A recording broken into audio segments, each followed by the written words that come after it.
நம்மக்கிட்ட நெஸ் ஒன்று CPU கம்ப்ளைண்ட்காக வந்திருக்கு. ஸோ இந்த வீடியோவில் நம்ம என்ன பார்க்க போகிறோம்னா CPU ரீபாலிங் பண்ணுற ஃபுல் ப்ராசஸ் தான் பார்க்க போகிறோம். ஃபஸ்ட்டு எப்பயும் போல் டெம்பரேச்சர் வந்து 370 வச்சுருக்கேன், ஏர் வந்து 42 வச்சுருக்கேன். ஹீட் பண்ணி CPU ஃபஸ்ட்டு கழட்டிக்கிறேன். இது ஆல்ரெடி ரீபால் பண்ணி போட்ட CPU தான். ஸோ அதனால் இதில் க்ளூ ரிமூவ் பண்ணுற வேலை இருக்காது. வேலையும் சீக்கிரம் முடிஞ்சிடும், வீடியோவும் சீக்கிரம் முடிஞ்சிடும். ஸோ ஸ்கிப் பண்ணாமல் பாருங்கள். CPU கழட்டியாச்சு. ஸோ இது எங்கேயோ கொடுத்து ரீபால் பண்ணியிருப்பாங்க போல், சரி ஆகலைன்னு சொல்லி திரும்ப நம்மக்கிட்ட வந்திருக்கு. ஸோ CPU கழட்டினதுக்கப்புறம் அதில் இருக்கிற பாலை விற்க வச்சு க்ளீன் பண்ணுறோம்.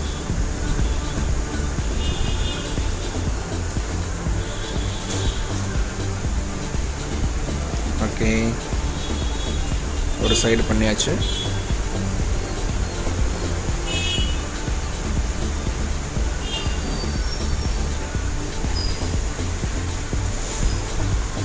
ஓகே, இன்னொரு பக்கம் பண்ணுவோம்.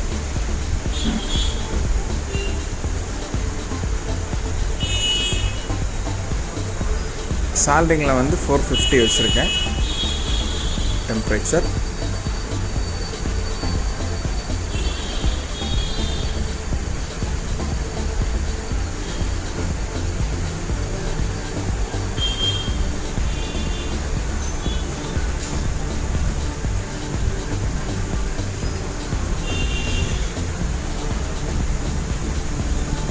க்ளீன் பண்ணினதுக்கப்புறம் ஐசியை ரீபால் பண்ணி அதில் வச்சிடலாம்.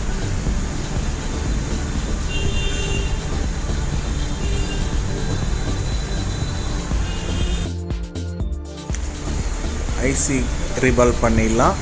ஸ்டென்சிலை வச்சுட்டு பிபிடி பேஸ்ட் அப்ளை பண்ணிக்கலாம். அதாவது ரீபாலிங் பேஸ்ட், சால்டரிங் பேஸ்ட் என்னென்னாலும் சொல்லிக்கலாம்.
ஓகே, ஐசி ரீபால் பண்ணியாச்சு, மதர் போர்டையும் க்ளீன் பண்ணியாச்சு. இப்போது லைட்டாக ஃப்ளக்ஸ் பேஸ்ட் வச்சுட்டு ஐசியை திரும்ப வச்சிடலாம். திரும்ப வைக்கிறதுக்கு அவ்வளோ ஹீட் தேவைப்படாது. 360 or 365 வச்சுக்கலாம். ஏர் 40 போதும். வீடியோ போட்டு ரொம்ப நாள் ஆச்சு, எனக்கு தெரியுது. வீடியோ கொஞ்சம் மொக்கையாக தான் எடுத்துகிட்டு இருக்கேன். நிறையா கண்டென்ட் இருக்குது. இனிமேல் நல்ல வீடியோ போட ட்ரை பண்ணுறேன். சேனலை ஃபஸ்ட் டைம் பார்க்குறீங்கன்னா மறக்காமல் சப்ஸ்கிரைப் பண்ணுங்கள். உங்களுக்கு இந்த மாதிரி மொபைலில் எதுவும் டவுட்னா கமெண்ட்டில் போடுங்க. அடுத்த வீடியோ என்ன ரெடி பண்ணலாம், என்ன மேக் பண்ணலாங்கிறதையும் கமெண்ட்டில் போட்டு விடுங்க. அதுக்கேற்ற மாதிரி நான் ரெடி பண்ணுறேன். அடுத்த வீடியோவில் பார்க்கலாம். பாய்.